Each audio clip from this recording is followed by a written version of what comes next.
नमस्कार, जय हिंद, वंदे मातरम। आप सभी बच्चों के लिए लेकर आ चुके हैं हिंदी सब्जेक्ट का पेपर, जो कि आप लोगों की एग्ज़ाम है दोस्तों। पहला पेपर आपका हिंदी का है, एमपी बोर्ड वाले सभी बच्चों का यहाँ पर। तो आज हम डिस्कस करने वाले हैं इस पेपर की, जिसमें आपको पूर्णांक 80 दिया गया है। 80 नंबर का आपका पूरा पेपर होने वाला है। यहाँ हमारे सभी साथी जितने भी 11th क्लास के जुड़े हैं, हम आपको सारा सॉल्यूशन बताएंगे, तो आप लास्ट तक इस वीडियो को देखेंगे। आइए बिना देर किए स्टार्ट करते हैं इस हमारे पूरे पेपर को। समय आप लोगों का 3 घंटे है दोस्तों, सभी बच्चे याद रखेंगे।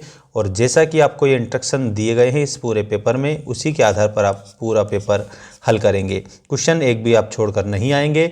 अगर आप क्वेश्चन छोड़ते हैं, इसका मतलब तैयारी में कमी है। अगर आपकी तैयारी में कमी है तो जुड़िए हमारे साथ इसी यूट्यूब चैनल पर, और डेली के डेली आप वीडियो देखिएगा लास्ट तक, वो भी बिल्कुल रिलेवेंट। चलिए स्टार्ट करते हैं। सही विकल्प चुनकर लिखिए में पहले क्वेश्चन से।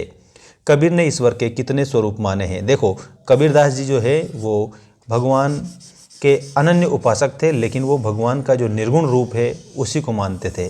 ठीक है, तो कबीरदास जी ने दोस्तों ईश्वर के कितने रूप माने हैं? एक रूप माना है। और ये आपका ऑप्शन नंबर फर्स्ट जो है यही करेक्ट उत्तर के रूप में हो जाएगा, क्योंकि उन्होंने कहा था एक ही पवन, एक ही पानी, एक ही ज्योति समाना, एक ही खाक गड़े सब भांडे, एक ही कोरा साना। ठीक है, इसका मतलब एक उन्होंने पूरे जगत को माना था। इसके बाद में सेकंड आपका क्वेश्चन ये रहा, मीरा ने श्री कृष्ण को किस रूप में स्वीकार किया है? तो मीराबाई भगवान श्री कृष्ण को अपने पति के रूप में स्वीकार करती है। ये आप सभी आंसर करेंगे। और उन्होंने क्या कहा था कि मेरो तो गिरधर गोपाल दूसरो न कोई, जाके सिर मोर मुकुट मेरो पति सोई। ठीक, इसका मतलब वो पति के रूप में मानती थी भगवान श्री कृष्ण को। इसके बाद में दोस्तों आप लोगों का ये अगला क्वेश्चन, कवि के पिता एक बार में कितनी दंड लगाते थे? तो दोस्तों यहाँ पर कवि भवानी प्रसाद मिश्र ने घर की याद नामक कविता में बताया है कि दंड 260 करके, मतलब 260 दंड बैठक लगाते थे। और आपसे 20 भी नहीं लगती है दोस्तों। वैसे आपकी जानकारी के लिए मैं बता दूं, मैं लगातार 50 दंड बैठक लगा सकता हूँ। ठीक है, चलिए यहाँ पर आपको 260 याद रखना है। नमक की गाड़ियाँ जा रही थी, तो दोस्तों कानपुर जा रही थी। वैसे आप लोगों को मैं बता दूं, जिससे 20 नहीं लगती है वो 25 भी लगा सकता है, 50 भी लगा सकता है। आप कोशिश करके देखिए, बिकॉज कोशिश करने वालों की कभी हार नहीं होती। कानपुर जा रही थी, याद रखना सभी स्टूडेंट्स। पथेर पांचाली फिल्म में अपू की भूमिका निभाई थी।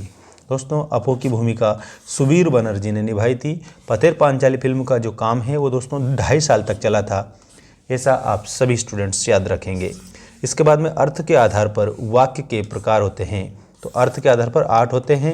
और इसके अलावा आपसे अगर रचना के आधार पर पूछते हैं तो आप 3 बताएंगे।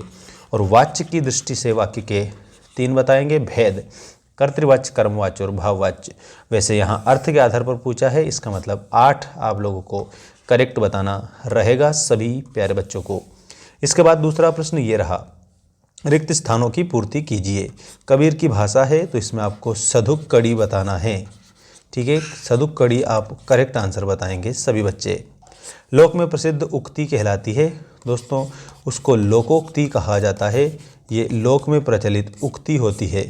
ठीक है, इसके बाद में आप देखिएगा, ये आपके नेक्स्ट जो क्वेश्चन है ये यहाँ पर आ चुके हैं प्यारे बच्चों, सभी को कंप्लीट आंसर करना है। देखिएगा, अश्रु शब्द का तत्सम, तो इसमें आंसू आप आंसर के रूप में करेंगे।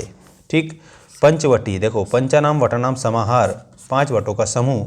पंचवटी मैथिली शरणगुप्त का खंड काव्य है, तो यहाँ पर आपको खंड काव्य, खंड लिख देना है, काव्य तो आगे लिखा ही है। ठीक है, यहाँ पर आपको सिर्फ खंड लिखना है। 10 वर्ष कौन सा है? तो यहाँ पर आपको वात्सल्य बताना है, ये 10 वर्ष है।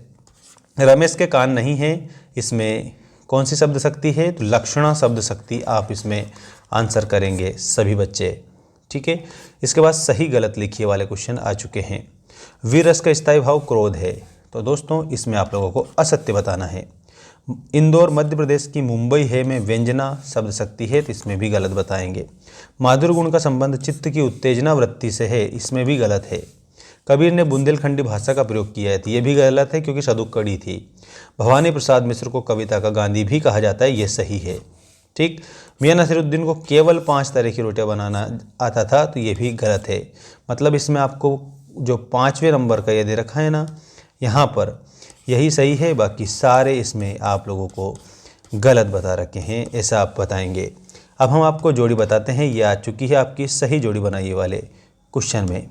देखिएगा यहाँ पर आप लोगों को कंप्लीट बताना है। पहला नरसिंह माहेरो, तो जो नरसिंह माहेरो है ये रचना मीराबाई की है।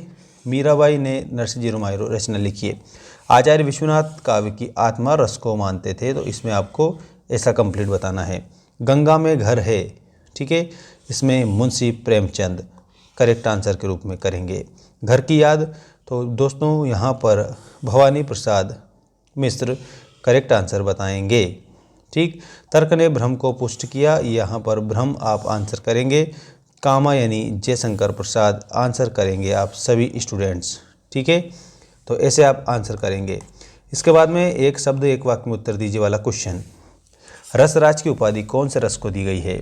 रसों का राजा श्रृंगार आप आंसर करेंगे, तो यहाँ आपको श्रृंगार रस बताना है। काव्य के कितने भेद होते हैं? 2 भेद होते हैं, एक तो है आपका दृश्य काव्य और एक है आपका श्रव्य काव्य। ठीक, प्रेमचंद की किन्हीं 2 कहानियों के नाम। दोस्तों एक तो आप बता देंगे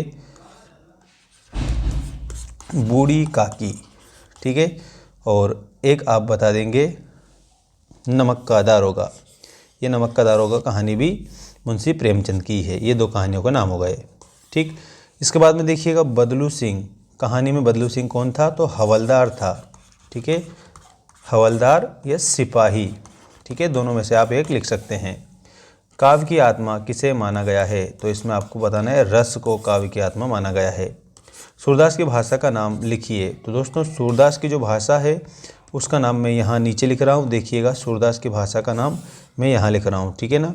सूरदास की भाषा का नाम है सधुक्कड़ी, ठीक है, ये आप सधुक्कड़ी नोट करेंगे या फिर पंचमेल खिचड़ी, दोनों में से आप एक बता देंगे, ठीक है। इसके बाद देखिएगा मियाँ नसीरुद्दीन को नान भाइयों का मसीहा क्यों कहा जाता है? क्योंकि वो 56 तरह की रोटियां बनाते थे। ठीक, इसे आप लोगों को याद रखना है। कितने तरह की? 56 तरह की रोटियां बनाते थे, इसलिए उन्हें नान भाइयों का मसीहा कहा जाता है। बाकी क्वेश्चन नेक्स्ट वीडियो में।